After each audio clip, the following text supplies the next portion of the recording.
What's up, guys? I'm meteorologist Andrea Myers, bringing you guys your daily hail forecasts, sponsored as always by C3 Group, Merlin Law Group, and American Contractor. You guys can go ahead and check them out in the description to this video. So we have one more day of severe risks for the East Coast associated with Storm System Carter before that finally pushes off into the Atlantic. And then we'll have a couple of quiet days ahead of us, so you'll get a weekend to enjoy of, sunny skies and warm weather. And then we're moving back into it with an active week ahead next week. Potential storm system Derek is on the horizon, so we are watching that closely, and we're going to take a look at the future forecast for that. And as usual, as you guys know before our weather, we're going to jump into our upcoming events, and that is the Beacon Grand opening for the first and only of those right now. This is going to be April 14th in Aurora, Colorado at 14200 East Moncrief Place. So if you guys want to go ahead and check out the new Beacon location, you get a chance to win a new UTV, and you can come talk to us from the Hail Trace staff there. Come on out to Aurora next week to say hello and check out that new Beacon location. So into yesterday now, before moving into current conditions, past, present, future. So yesterday was a pretty active day once again for the Southeast. Quite a bit has been going on through Mississippi all the way up into the Carolinas for the past few days. They got hit again yesterday with some severe hail, severe wind, as well as some tornadoes as well, all the way down into the east coast of Florida here. Most noteworthy was probably going to be around Warner Robins in terms of hail. They got up to golf balls in size yesterday afternoon, and then there were also some tornadoes that moved through the Macon area, one that moved through Swainsboro, and quite a few others around the region. So another active day in terms of severe weather for the Southeast yesterday, and we did get a little bit more hail than we've been seeing for the past couple of days. So it is what it is, but things are going to finally move off the East Coast for you guys today and into this afternoon. So most of us here are going to see nice conditions as we have for the past few days, but you can really see Carter swirling around here through the Midwest, and then the eastward part of that is where that cold front lies, and that's starting to push off the East Coast. So moving down into Florida, that's where the southern tail end of that is going to lie, and that's our first risk area for today. So we've got this cold front that's setting up, and it's a cool front. It is what it is for Florida, but you're going to get that frontal system that's pushing southward through the peninsula into this afternoon and evening. And with that, Tampa's already seeing some severe storm activity with that, moving into the Melbourne area through Orlando, and that's going to continue to drive southeastward through this afternoon, bringing some hail and wind chances along with it. Then up into our second risk area for today, also associated with that same cold front, is going to be all the way from Virginia into South Carolina. We're going to see some isolated storm development starting to happen through the Raleigh area in a couple hours that we'll take a look at. But for now, got some partly cloudy skies, some rain starting to move through the central part of North Carolina, and we'll see that continue to develop into this afternoon. So for current temperatures, again, it's clear and dry for most of us in the country. 43 in Denver, 65 in Dallas, but then warming up out ahead of that front at 86 in Miami, 66 degrees in Atlanta out behind it. So, you get that temperature differential, you get that difference in dew points, and you get that storm development with that system that's already ongoing. So bone dry through Denver, 10-degree dew points, 22 degrees in Dallas, so not a lot better. Still dry in Atlanta at 36 degrees, but then once we get down, once again ahead of that front, 77 in Miami, and we got plenty of moisture up ahead through the East Coast all the way up into Virginia, and that'll help fuel our storms into this afternoon. So in terms of instability, which is built up again by that heat, by that humidity, we're seeing that through this afternoon through South Carolina, working our way up into those moderate to high values all the way through the East Coast and just the far southern part of North Carolina here. And the best instability for Florida you're probably seeing right now. That's going to continue to taper off as that frontal system moves southwards, but we do still have some higher values where we could get those sea breeze interactions and those storms going on with that, as well as with that frontal system. So the chance for larger hail isn't zero for you guys, even though those Cape values are going to continue to dissipate throughout the day. Now by 4 p.m., those are pretty much gone for Florida. I mean, you're in the lows now. Still got some moderate values lingering through the southeastern part of North Carolina there. But then again, as that front pushes off the coast, we'll see all those drop down to near zero, and our storm system will be officially out of our neck of the woods and we wait for Derek to move through. So looking at all this into how it's going to play out over the next few hours, you know, we're seeing that precip through the central part of North Carolina right now. That's going to continue to develop, and then by 1 p.m., getting some singular cells moving through the central part of the state there and starting to move into Raleigh.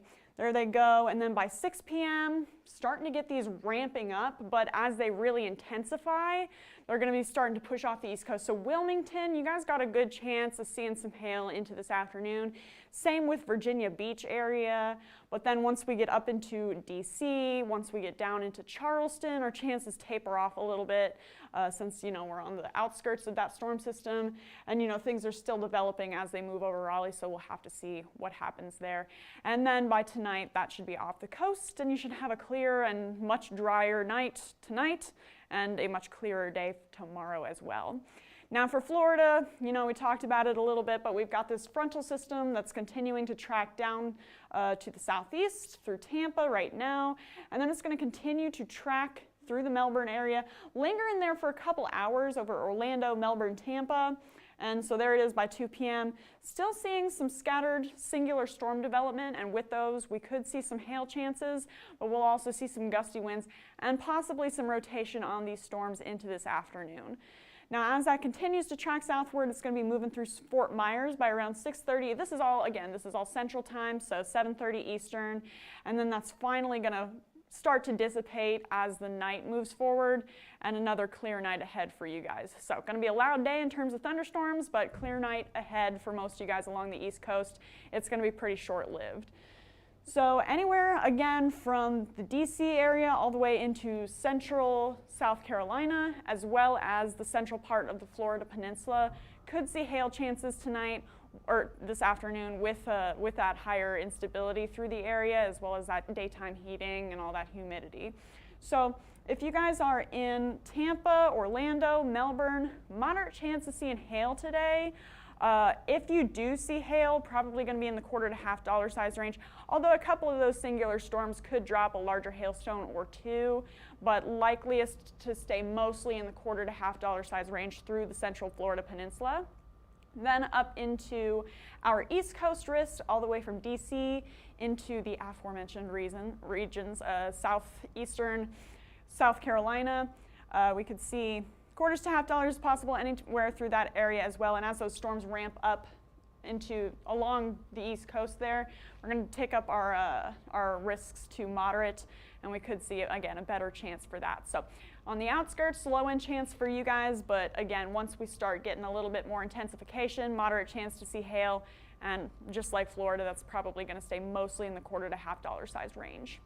Now for wind, it's going to be a similar risk area, similar chances of seeing severe gusts into tonight. So starting down in the Florida Peninsula, once again, moderate chance of seeing some gusty winds with that line that's driving through, and then those singular cells could form that tornado chance into this afternoon. So again, just be weather aware. That puts all risks on the table for you guys in Central Florida. Same story for you guys in our East Coast risks through the Carolinas and Virginia. Could see some rotation on those singular storms, and then once it gets banded up and starts to drive along the East Coast, could see some damaging straight line winds. So moderate chance of seeing some damaging winds for you guys through there as well. So just be on the lookout. Tonight's going to be, this afternoon's going to be another active one for you guys along the East Coast. But then tonight should be much clearer. Tomorrow should be much clearer as we're kind of in between systems. But it's going to be a very quick turnaround for us while we wait for Storm System Derek to move through. So we've got Carter right now. This is, this afternoon as we're getting all of that heat and humidity streaming up ahead of that cold front. And then that's going to push off the coast this afternoon into this evening. And then here's our key area here. It's not super exciting to be in between systems, but it does mean that we're getting that heat return, that humidity return, and that instability return. And that's really key to, dictating the intensification of the next system that's going to come in behind it. So on Saturday, that's what we have through the Central Plains. We get that heat, we get that humidity working its way through. And then as that moves off, we're getting the same thing through the southeast, some instability return through the southeast on Monday, and then by 12 p.m. Monday, we're starting to see the first round of potential storm system Derek moving through the Central Plains. We've got this major trough here, and then we've got a couple of minor ones that are going to be swinging around it, bringing a couple rounds of storm systems through the same regions.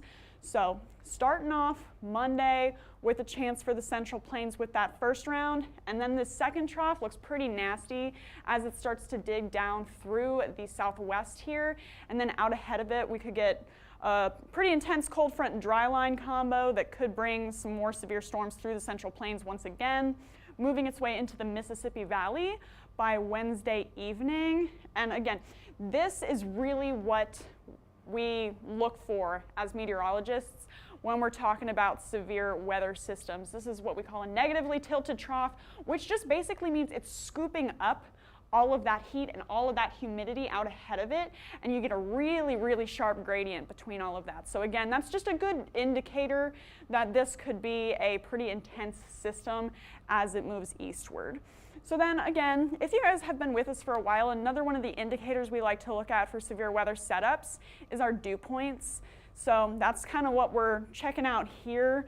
And you know, we get a lot of instability and a lot of humidity returning through the Central Plains by 12 a.m. Monday. So, you know, this is the middle of the night, so not a whole lot of severe activity expected then. But then through the afternoon and evening, it's going to continue to see that moisture return, and we're going to continue to see a chance for storms with that. So this is by noon on Tuesday. We get that first round on Monday. Then by noon on Tuesday, we get that dry line set up there through central Kansas and through western Oklahoma. So that looks pretty intense, and that's going to continue to shift eastward with potential storm system Derek as that swings through. So not calling anything quite yet. However, it's got the indicators that it could be a pretty nasty system setting up the Central Plains into next week. So here's our risk area for Monday, again all the way from Wichita down through Oklahoma City, down through Dallas, and then south central Texas. So we're going to see that on Monday, and then we're going to get the second round moving through on Tuesday in a lot of similar areas there, all the way from Springfield, Missouri, Fort Smith, Arkansas, Dallas-Fort Worth area could get some severe weather on Tuesday of next week, and then just gradually shifting eastward. So on Wednesday, all the way from Missouri, Kansas City, you guys are in the risk, Fort Smith, Little Rock, and now we're shifting our way down into Shreveport for Wednesday. So we could see again back-to-back severe weather risks into next week. So again, just stay weather aware, and we're going to keep you guys updated as always on your risks. And you know, we'll have more on it soon. So follow us on YouTube, Facebook, Instagram, and Twitter. Hit See First on Facebook so you never miss a live video. And then also follow us on TikTok if you want to see more about the folks of our office and what we do on the day-to-day. And we're also doing live forecast discussions on the more significant risk days in the morning. So if you want to stay extra in tune with your severe weather chances, go follow us on TikTok. And then if you want to get in contact with us, you can call us at 855-334-4245. You can also email us if you'd rather at info@hailtrace.com, or check out our website, hailtrace.com, for more details. And for now, I'm meteorologist Andrea Myers. Thanks for watching.